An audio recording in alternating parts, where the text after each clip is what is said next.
Bien, continuamos con el libro La República cuestionada, los almerienses del campo de trabajo de Turón Murtas.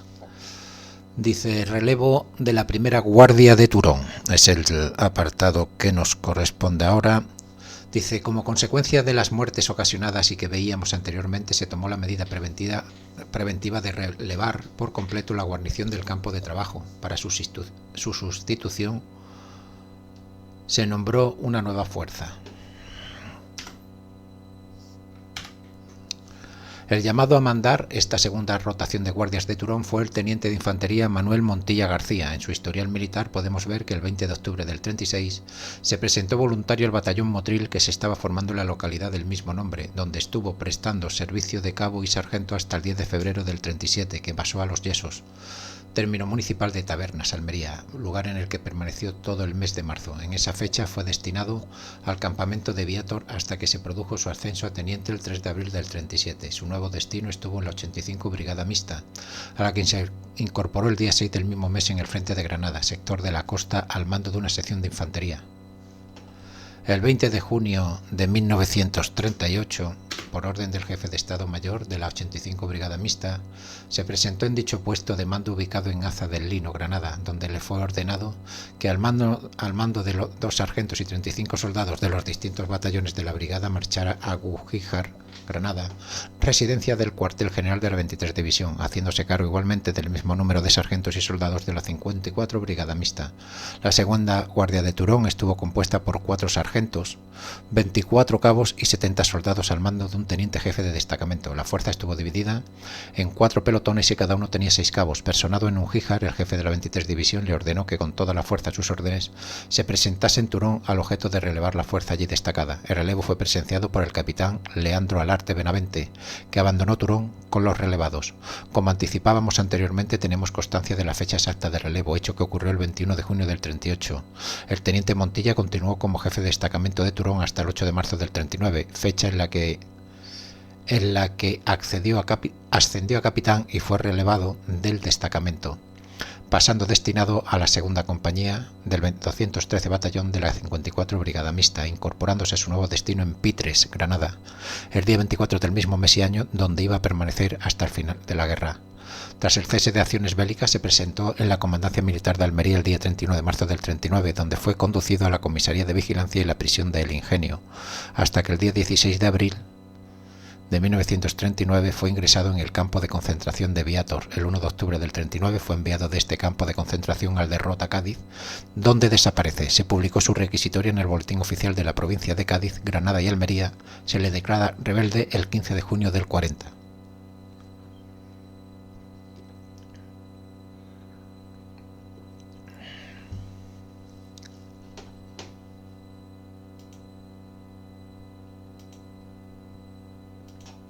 De su actuación al mando del destacamento de presos recurrimos a su propio testimonio, cuando dice: durante el servicio que prestó como jefe del destacamento de Turón para custodiar presos, se vio en la necesidad de imponer castigos y relevos de los soldados a sus órdenes, de los que había cometido abusos con dichos presos, tales como el cabo José Muñoz César, soldado Francisco Abad Porcel, sargento Bartolomé Vicaria Correa, cabo Pedro Jiménez Zafra, soldado Modesto Torralbo Ruiz y Ramón Prieto Gil. Sobre su buena actuación para con los presos tenemos testimonio del ex cautivo Francisco Argente del Castillo y Díaz, quien afirmaba que en fecha 25 de junio del 38 conoció a dicho individuo por llegar con el mando del destacamento de vigilancia de los presos políticos en Turón. Como jefe del destacamento he de manifestar que en todo momento hizo por los presos todo cuanto su concepto humanitario de la situación de todos nosotros estuvo a su alcance, teniendo muy presente que si no fue todo lo buena que desea, hubiera sido su gestión por nuestros camaradas. Frecuentemente digo que fue debido al comisario, pues incluso la tropa en ciertos momentos llegó a decir que Montilla era fascista. El declarante manifiesta que, habiendo ejercido el cargo de médico de los presos de Turón y Murtas durante más de 5 meses, ha encontrado en el titulado teniente Montilla todas las facilidades y buena acogida por parte de dicho individuo a las propuestas de baja por enfermo y evacuación de dichos enfermos al hospital, de lo cual afirmo libremente que una gran porción de presos que han salvado la vida se deben todo a gestión de dicho teniente, habiendo tenido la contra del resto del mando del destacamento así como la mayoría de la tropa. Evidentemente, la llegada del teniente Montilla supuso una mejora sustancial en la vida cotidiana de los presos de Turón, donde permitió las evacuaciones sanitarias y la asistencia médica en el hospital de Berja. Otros logros fueron la emisión y recepción de correo de las familias y en algunas ocasiones hasta visitas de familiares muy allegados. También permitió que los cautivos recibieran dinero de sus familias o amigos, lo que hizo que pudieran adquirir pimientos, tomates, higos, etc. y en alguna ocasión hasta pan. Como las fuerzas a su mando procedían de las brigadas 54 y 85, pidió que le mandaran barberos y le enviaron 2, los cuales cortaron el pelo y afeitaron a todos los presos. Pidió que le dotaran de médico y practicante, contestándole que no procedía a enviarlos, pero sí pudo contar con un soldado y un cabo de sanidad. Como con este personal médico no había suficiente, pues había muchos presos con llagas y heridas que requerían la asistencia de un facultativo, habló con el médico titular de Turón, Francisco Mingorán Sánchez, quien se prestó a ponerse gratuitamente a su servicio. Este médico, el sanitario y el farmacéutico de Fiñana, agente del castillo que formaba parte de los presos allí recluidos, procedieron a curar a los heridos y enfermos. También se vacunaron todos los recluidos contra el tifus. Además, estas mejoras se realizaron en un tiempo récord, pues en todo este trabajo se invirtieron 3 días, durante los cuales los cautivos no fueron a la carretera a trabajar, lo que también ayudó a recuperar la quebrantada salud de algunos. Esos logros parecían insólitos a los detenidos, sobre todo en comparación con lo que habían vivido anteriormente. Durante el mando del teniente Montilla, la comida se distribuía a las 12 de la mañana, para lo cual daban el alto en el trabajo, lo que hacía más llevadera la jornada laboral, descanso que duraba hasta la 1 menos cuarto, que se reanudaban las labores hasta las 6 de la tarde, momento en el que se regresaba al pueblo de Turón. Como podemos apreciar, en la segunda guardia, mandada por el teniente Manuel Montilla García, se suavizó la disciplina para contra los presos, lo que hizo que hubiese menos víctimas de abusos, pero no se erradicó la violencia de los guardianes de la guarnición para con los detenidos. La nueva guarnición inició su actuación admirablemente y se percibía que habían sido dadas órdenes concluyentes a favor de los presos. La cuesta no se subía ya a paso de carga, la marcha era más mesurada y al llegar al trabajo se concedían algunos momentos de descanso para recuperarse de la caminata. Si alguien desfallecía en el trayecto, en el Tajo, sufría un percance, no se procedía a su eliminación como hasta entonces había ocurrido, sino que era enviado a la iglesia en compañía de un centinela para ser atendido. En el trabajo era destinado cada preso la tarea más idónea en consonancia a su edad, energía, estado de salud y conocimientos. Los capataces presos comunes fueron obligados a soltar las varas con las que hasta entonces golpeaban a los presos y se prohibió castigar físicamente a nadie. La comida experimentó cierta mejoría y no faltaba el pan, al contrario de como había ocurrido con la guardia anterior. Algunos, muy pocos, fueron puestos en libertad y se organizó el traslado de los presos que aún estaban sin juzgar hasta Almería. El 23 de junio el teniente Montilla comunicaba a los presos que podían escribir a sus familiares, lo que fue recibido con gran alborozo. El aislamiento al que habían estado sometidos había terminado y una carta podía representar un hilo de ilusión que le hiciese querer permanecer vivo y sobrevivir a la tragedia que habían estado sufriendo desde su llegada a Turón. Como vimos anteriormente, los presos fueron adecentados por los peluqueros y barberos, manteniéndose esta disponibilidad en días sucesivos. Cuando era solicitado, los centinelas llevaban a los presos a la peluquería donde podían cortarse el pelo y afeitarse. También hubo distribución de jabón y se permitió que los recluidos se bañaran y lavaran sus ropas de forma periódica. Algunos de los vecinos de la población, apiadados de las condiciones de vida de los presos, aprovechando la relajación de las condiciones de vigilancia establecidas por los nuevos guardianes, se decidieron a ayudar a algunos de los recluidos, como lo hizo Nicolás Fernández Moreno, el de la Fernanda, que suministró ropas y alimentos a los presos del campo de trabajo, haciéndolo a escondidas de los guardianes. Entre los que recibieron estas ayudas se encuentran los presos Serafín Fernández Maldonado, Joaquín Gómez Gómez y José Andújar Suesa. Entendemos se trate de este, ya que no contamos con ningún otro que coincida nombre y apellido en la primera rotación de presos. Sin embargo, este panorama cambió inexplicablemente poco a poco. Se empezó a pegar a los presos, aun quebrantando las órdenes del teniente Montilla por parte de los guardianes. Esta segunda guardia iba a caracterizarse por los malos tratos de obra e incluso las muertes como consecuencia de los apaleamientos. Como vemos, al poco de comenzar su actuación, esta nueva guardia empezó a tratar mal a los presos. Se notaba que no tenían tanta libertad y ante la dificultad de matar a tiros, lo hacían a palos, propinando terribles palizas por motivos fútiles. Los capataces o presos comunes recuperaron sus varas y su comportamiento fue feroz. El teniente Montilla era refractario a estos malos tratos, pero se veía incapaz de reprimirlos. Antonio Clares Martínez fue uno de los componentes de esa segunda guardia de Turón, a la que se alistó voluntariamente y que con posterioridad manifestaría que durante mi permanencia como guardia del segundo relevo fueron muertos unos 28 presos y maltratados y apaleados brutalmente, cosa que hacíamos por orden de los jefes que teníamos en dicho campamento.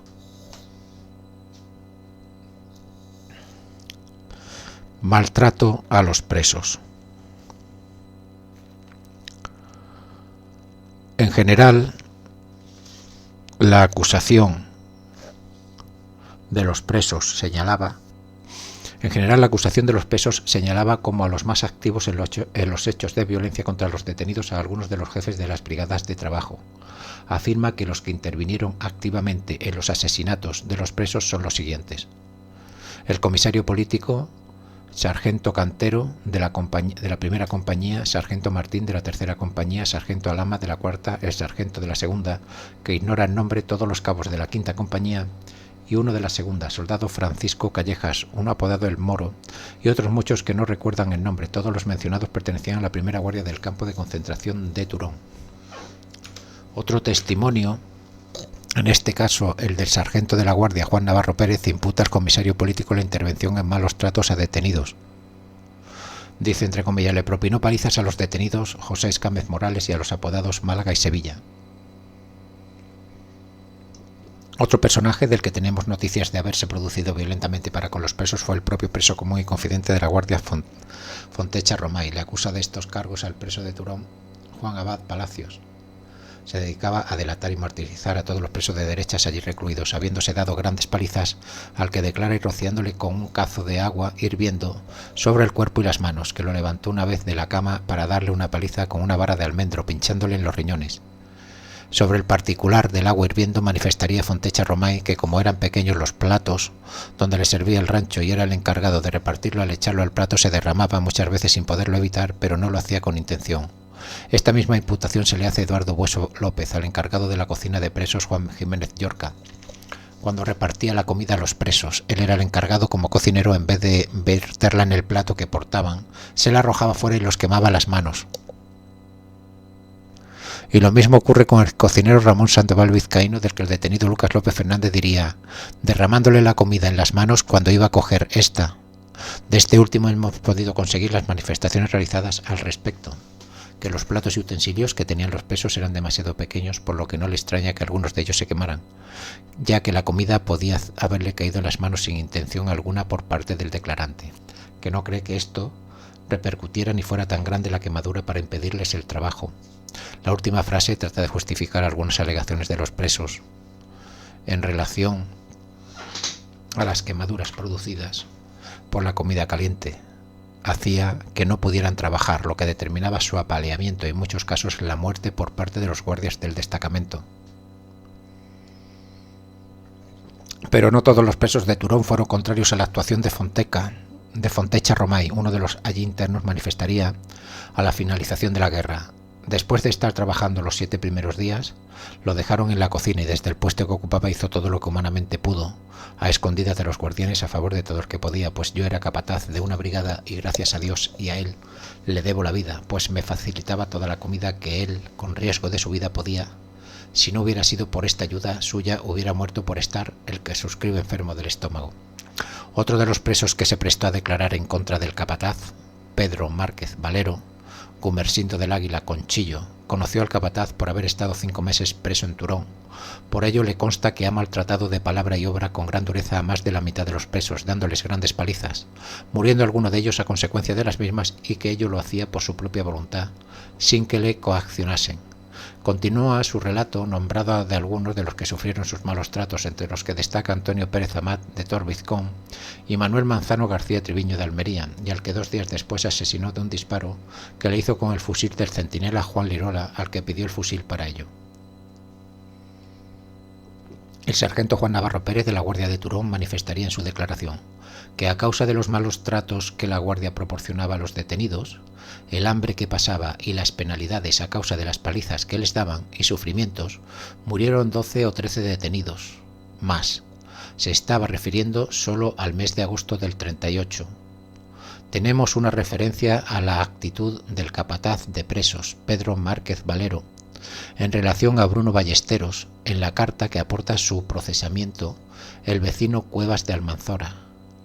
Pedro Castro Márquez, que a su vez había sido preso en Turón, en la que puede valerse en su contra. También se te han olvidado las blasfemias que hacías pronunciar a Bruno Ballesteros cuando aquel hombre estaba loco de dolor de ver que le habían matado a sus hijos. La carta fue motivada por la petición de Márquez Valero de un aval al expreso Castro Márquez. Los apaleamientos se repetían diariamente en el destacamento de Turón, unas veces en el interior de la iglesia prisión, otras en el lugar de trabajo de cada brigada o en el trayecto hasta ella. No había diferencia si era en el interior del pueblo o en el campo, si de noche o de día. Los instrumentos de que se valían los guardianes eran variados y en algunas veces confeccionados a propósito para ello. Lo habitual era que se utilizaran unas varas de almendro de acebuche, de las que se dotaron los guardias, aunque también se utilizaron los astiles de los picos y placas y en no pocas ocasiones hasta las propias herramientas de trabajo. Muertos como consecuencia de los golpes recibidos, ya hemos podido relacionar algunos de los detenidos. Otros fueron José Moya Moreno, Diego Carrasco Orteaga, Antonio Alonso Sánchez, Vicente Carmona Maturana y José Blanes Cortés. Este último hemos podido saber era de Albodou y falleció el 31 de agosto del 38. Algunos de los internos del campo de trabajo, como Rafael Moreno Contreras y Faustino Serafín Membrives Martínez, imputan la muerte de Diego Carrasco Ortega por maltrato al preso común Pascual García Romero, del que declararían que un día obligó a un camarada detenido que se encontraba enfermo a que fuese al trabajo y que una vez en el lugar destinado al trabajo que efectuábamos lo martirizó y golpeó de forma brutal, ocasionando su muerte. La víctima de este hecho fue el camarada Carrasco. También se vierten acusaciones por el mismo motivo contra el guardián de los presos, Manuel San Martín Rodríguez, realizadas por el secretario municipal del juzgado de Huerca Lovera, José Beltrán Ortega. Durante su cautiverio en el campo de trabajo de este pueblo de Turón, conoció al miliciano rojo Manuel San Martín Rodríguez y si bien no se dirigió a él personalmente maltratándolo, lo hizo en cambio con la mayoría de sus compañeros, a los que propinaba sendas palizas. Intervino personalmente en la muerte del que fue natural y vecino de Lubrín, el comerciante don Diego Carrasco Ortega, pues el día en que falleció este señor se distinguió pegándole desde el trabajo a la iglesia, en donde le tenían recluidos, falleciendo a los pocos momentos.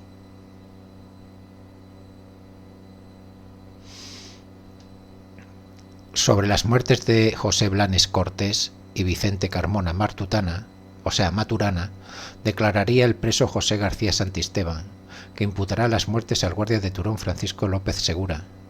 Con bastante frecuencia apaleaba a todos los detenidos que al declarante a diario lo maltrataba de palabra y obra, dándole infinidad de palizas, que encontrándose el encartado de guardia en la brigada donde encontraban declarante entre el encartado y otros más de los de la guardia, dieron muerte a José Blanes Cortés y Vicente Carmona Maturana a fuerza de palizas, que puede citar como testigos de lo manifestado a José Cañizares Aguilar, Benadux, Francisco García Sánchez, Huércal de Almería, Alfredo Navarro, Romero, Cortés, Almería, tienda de comestibles Juan Mirón, Pechina.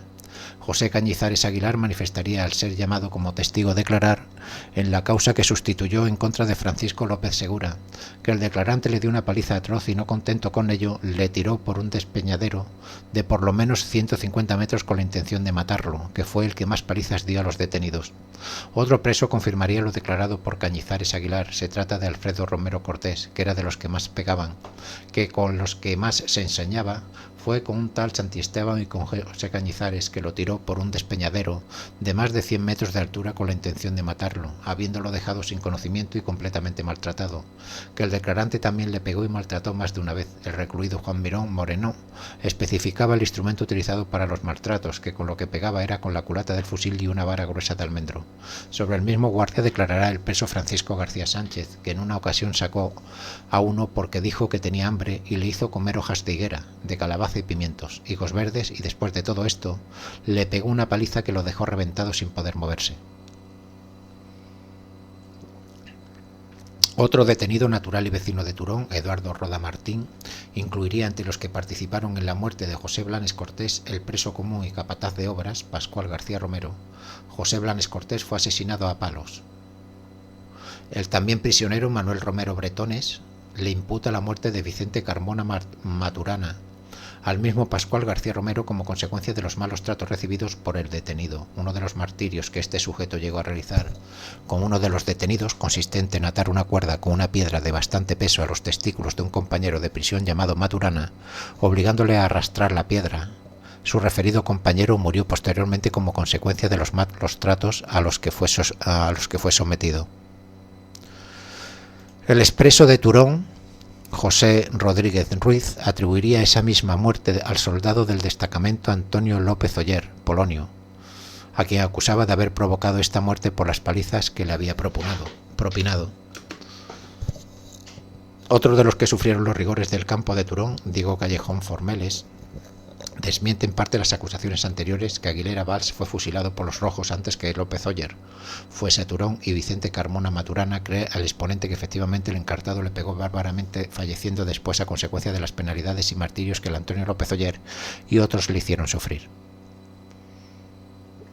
José Rueda Mardonell, que había estado interno en Turón, identificó al guardián del campo José García Roca como uno de los que maltrató cruelmente a los presos. Entre los presos que corroboran la versión del denunciante figuran Francisco Escámez Morales, que manifestaría: José García Roca trataba a los presos de manera despiadada, pegándoles con una vara de almendro y astiles de pico, que le ha pegado en más de una ocasión al exponente, sin darle motivo para ello, pues lo único que pretendía, aparte de la escasez de alimentos que daban, era extenuarlos. También hizo lo mismo otro de los detenidos de Turón, José Alcázar Gómez, el que expuso en el juzgado militar correspondiente, que pegaba a los presos con una vara de almendro, hecho presenciado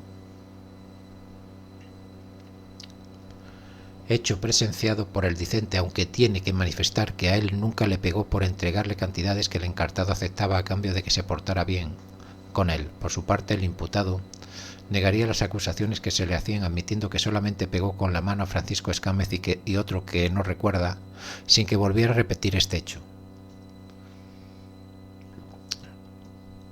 En denuncia, el auditor de guerra de Ugíjar, de los expresos de Turón, Manuel Romero Bretones, Diego Villegas Martín, Alfonso Jiménez Riquelme y Diego Caparros Galindo, acusaban a José Morón Hernández en los términos siguientes: la actuación del denunciado fue extremadamente cruel e inhumana con los presos, a los que maltrataba duramente, y se complacía en martirizarlos. Tomó parte directa en varios asesinatos, siendo coautor de las muertes de presos don Miguel Almansa Cuevas, Gabriel Rodríguez Córdoba y don Francisco Cuerva Cano, tomando como motivo para asesinarlos el que estos no podían subir la cuesta que va del pueblo a la carretera que estaban construyendo. Los presos, y cuando agotados y rendidos caían o se rezagaban, los mataba a tiros, en unión de otros soldados de aquella guardia de criminales. Fue también autor del asesinato de Andrés Domecq Gallego, el que, estando trabajando, los separó del trabajo y mató a tiros. Un caso especial por su resultado final fue el que denuncia Manuel Romero Bretones en relación al guardián de los presos Manuel San Martín Rodríguez. En su acusación se dice: la actuación de este individuo fue tan extremadamente cruel e inhumana que a consecuencia de sus malos tratos y palizas murieron los presos Diego Carrasco Ortega y José Romero Cortés. También maltrató, entre otros de los muchos que maltrataba al denunciado, a Navarro Fianza, que lo tuvieron que separar del trabajo a consecuencia de un ataque de enajenación mental, siendo recluido en el manicomio provincial. José Romero Cortés fue evacuado al hospital de Berja por el deplorable estado en que se encontraba, a consecuencia de las palizas recibidas por los guardianes del campo de trabajo. En el hospital fallecería en fecha 8 de septiembre de 1938. José Martínez Alonso cuenta el caso de un maltrato de obra en la persona de otro de los detenidos, José Ballesta Pérez, vecino de Huércal Overa, al que Cirera le dio un golpe en el brazo con un astil de un pico, hiriéndole. Sobre esta manifestación hemos podido encontrar diferencias con lo declarado por el propio José Ballesta, que dijo sobre el referido Cirera que se distinguió en el maltrato de todos los detenidos, causándoles al declarante lesiones de consideración cuando le pegó con una vara de almendro. Como podemos apreciar, en un caso es un astil de pico y en el otro fue una vara de almendro. La parte fundamental de la acusación permanece inalterable. Sobre maltrato de los detenidos, El preso, convertido en confidente de la Guardia de Turón, Manuel Fontecha Romay, manifestó en su procesamiento que en otra ocasión el sacerdote don Manuel Martínez, detenido en Turón, entre un tal Antonio Ruiz Sánchez, Málaga Grande y Pedro Muñoz Zafra, cabo de la Guardia, lo acostaron en el suelo desnudo y con astiles de pico le golpearon hasta dejarlo por muerto. En este acto intervino el declarante en requerimiento del cabo Zafra. Otro caso de maltrato por parte de preso común, Pascual García Romero, nos lo refiere el preso Antonio Salvador Ibáñez. Fue víctima de sus malos tratos, pues por cualquier pretexto, como era el del pico, lo clavase de una forma u otra con una cagada, o sea, un bastón bastante gruesa que llevaba colgada del brazo en varias ocasiones, lo ha apaleado despiadadamente, que a consecuencia de una apendicitis que tuvo el declarante por motivo de una hernia de apendicitis producida por un culatazo dado por un cabo, tuvo que quedarse en grave estado en la iglesia, la cual servía de prisión, y el Pascual García Romero varias mañanas venía a amenazarlo y darle puntapiés para levantarlo y llevarlo al Tajo, no consiguiéndole por el estado en que se encontraba.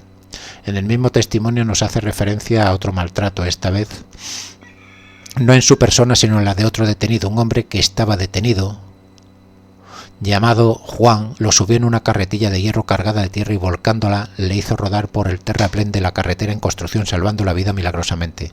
Continuamos con otro maltrato infringido a las personas detenidas en el destacamento de trabajo de Turón, imputado por haber realizado ese comportamiento. Lo que fue el guardia Alejandro Morales Maya, Alejandrica, del que Antonio Arcos Amat, preso de Turón, diría: maltrató a los presos de obra y palabra, que era persona de confianza de los jefes, que era preso común, tachando de fascistas a las personas de orden que allí había.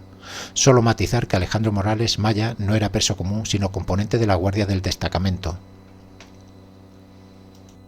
El preso Luis Martínez Belleste compareció para deponer contra Juan Medina Martínez, contra quien declaraba que si le consta que este individuo maltrató de obra a muchas personas de las que se encontraban con el declarante, y entre ellas algunos paisanos, dándoles repetidos golpes con los astiles de las herramientas del trabajo, hasta el punto de ser hospitalizados por las grandes heridas que le produjo. El mismo o parecido caso lo podemos encontrar en la acusación realizada contra Antonio López Oller. El deponente Gumersinto del Águila Conchillo expuso: denuncio a Antonio López Oller por vigilante del campo de concentración de Turón, donde asesinaron a 160 camaradas, siendo entre los asesinos el tal Antonio, quien también apaleaba a los detenidos, por cuyo motivo algunos morían en el hospital, maltratando a los detenidos de obra y de palabra, por cuyo motivo presento y firmo la presente denuncia en Albos el 26 de junio del 40. Antonio López Oller alegó en su defensa que únicamente en una ocasión dio 2 oficiadas a uno de los detenidos, que éste al liberarse esta provincia dio otras 2 al manifestante. Los testigos en su contra fueron varios, señalaremos los más importantes. Antonio Bueso Jiménez manifestó: Antonio López Oller se ensañaba con Francisco Escámez, a quien hizo objeto de constantes malos tratos de palabra y obra. El propio Francisco Escámez Morales compareció a deponer. El encartado tuvo una significación extraordinaria en su actuación contra los elementos derechistas, a los que apaleaba, tirándolos por los terraplenes cuando estos iban conduciendo carretillas a consecuencia de cupos malos tratos. Algunos de ellos murieron, recordando especialmente a José Moya Moreno, empleado que fue de la Cooperativa de Funcionarios Públicos de Almería, que llevando al declarante en tronco de grandes proporciones, después de haber concluido su trabajo y como quiera que fatigado, se viera obligado a descansar unos segundos, el encartado le sometió a una dura paliza con el mosquetón en el edificio de la iglesia en presencia de los demás detenidos. Juan Abad Palacio declaraba contra Antonio López Oller, hallándose el declarante agotado por los ejercicios físicos a que diariamente eran sometidos y siendo obligado a transportar en carga de agua. Cuando lo efectuó, él dio un tremendo golpe en la cantonera del fusil en la nuca, que le privó del conocimiento durante algún rato. Sobre la situación de Berruezo Lloret en el campo de trabajo declararía otro de los presos en relación a los malos tratos a los detenidos, que entre las palizas que dieron pueden citarse la que le dieron al sacerdote de Abla Manuel Gómez García y al brigada del ejército José Berruezo Lloret. También se imputa esta forma de proceder para con los presos del campo de trabajo a sus propios compañeros, pero presos comunes como fueron Fontecha Romay y Jiménez Llorca. En este mismo grupo de violentos para con los detenidos también es incluido por el preso Eduardo Roda Martín el también común Pascual García Romero, al que le achaca haber apaleado el párroco de Abla Manuel Gómez García. También denunció el cautivo llamado don Manuel, actual cura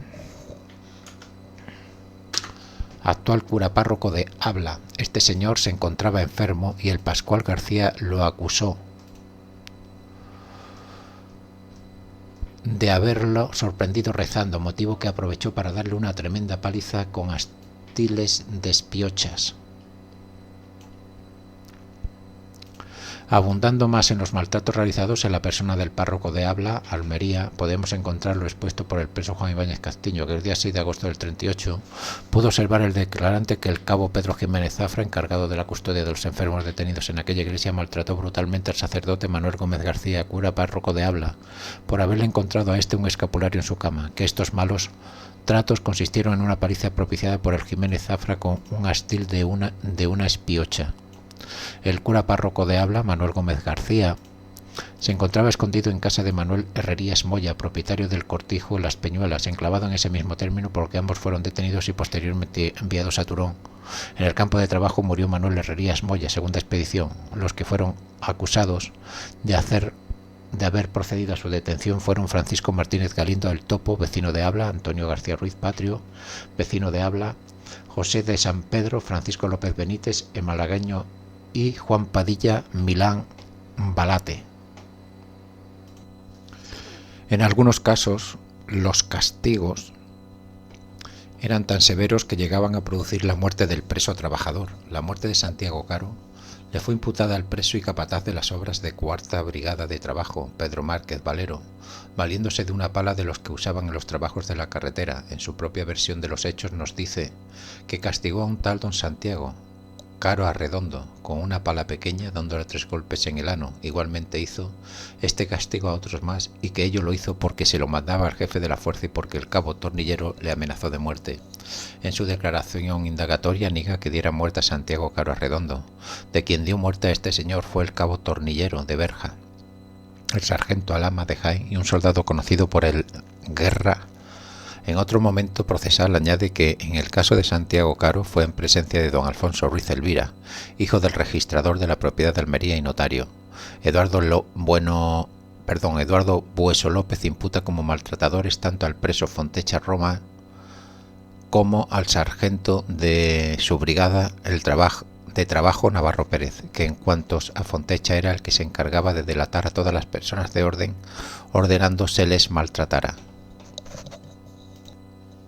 Y como consecuencia de las palizas que se les daba, tomando parte el Fontecha en la mayoría, murieron gran número de ellos, que en cuanto al segundo, Juan Navarro Pérez, ordenaba al cabo de Varas que les diera sufrimientos a los trabajadores, muriendo como consecuencia de ellos la mayoría. En efecto,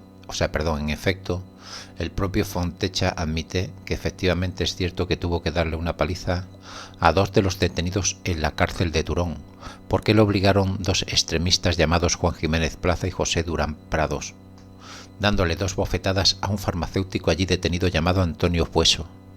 En el testimonio en forma de carta enviada por un expreso de Turón a Márquez Valero, cuando éste le pedía una carta de aval que justificase su actuación en el destacamento, se puede leer, ya no te acuerdas de las palizas tan brutales que dabas al infeliz de Torbizón. Y compañeros, ya no te acuerdas cuando él mismo le dabas una cuerda en los testículos y lo paseabas ante la horda. También te ha olvidado las blasfemias que hacías pronunciar a Bruno Ballesteros cuando aquel hombre estaba loco de dolor de ver que le habían matado a sus hijos. El que fuera preso en Turón, Francisco Martínez García, denunciaron al también detenido para colaborar con los guardianes del campo de trabajo Juan Amador Moreno, por haber sido uno de los de palabra y obra maltratada a los presos, entre ellos al denunciante, el que expone que a consecuencia de 2 golpes que me dio en las muñecas con una vara de almendro me tuvo imposibilitado del uso de las 2 manos durante más de un mes, hasta el punto que me costaba un trabajo ímprobo el poder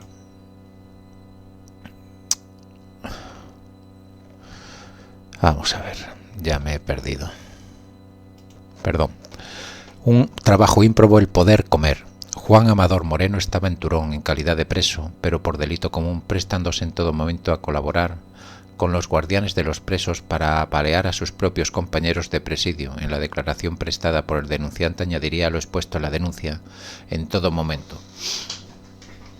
Juan Amador Moreno abofeteaba a los presos que estaban a su alcance, los apaleaba y los insultaba, y solamente dejaba hacerlo a cambio del pan, que los presos le daban muchas veces para librarse de los golpes. En otras ocasiones se juntaba con los carceleros y empezaba a repartir garrotazos, con lo cual estos le perdonaban que no trabajara. Juan Amador Moreno manifestó en su procesamiento que había estado 6 meses preso en Turón y que es cierto que a los presos de derechas que había en Turón en varias ocasiones golpeó, unas veces con la mano y otras con una vara, y que también es cierto que enterró a 4 o 5 de dichas personas de derechas, pero que si lo hizo fue porque se lo mandaban.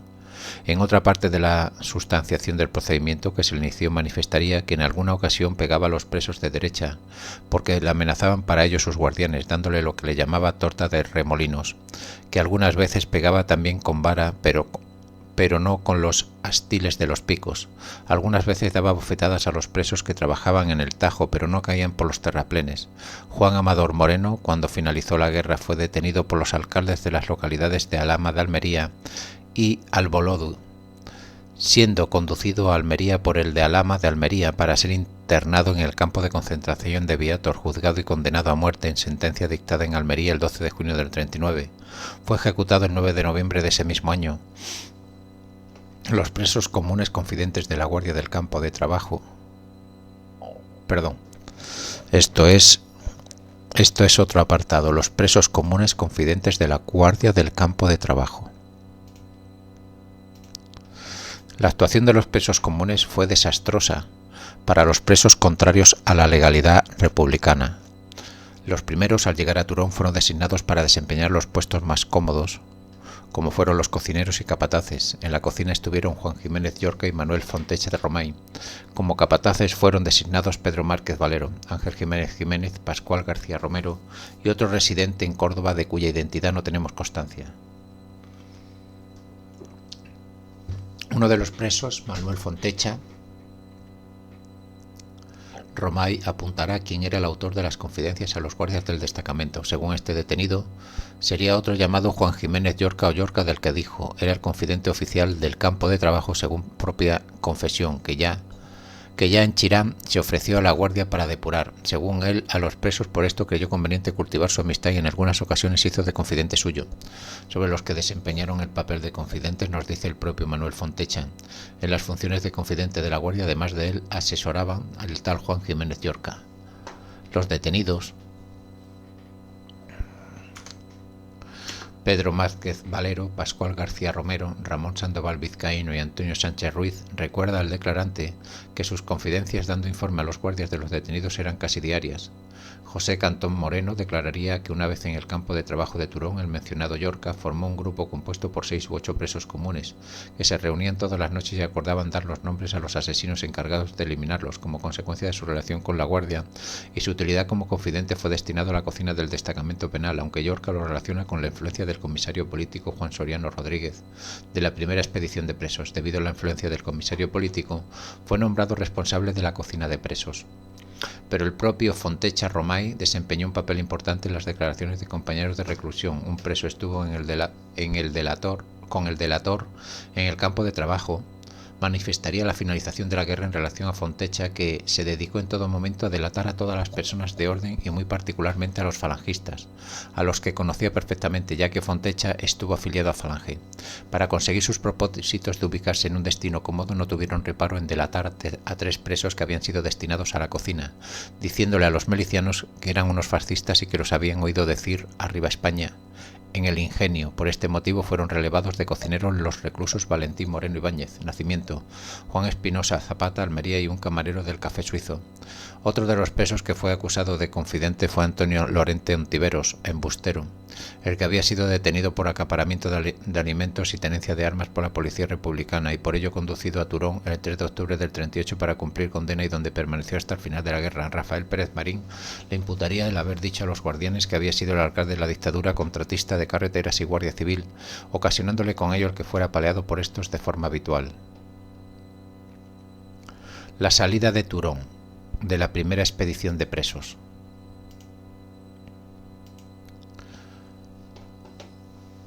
A ver, esto está... Aquí es que esto es ya otro apartado diferente al anterior, así que prefiero ponerlo aparte.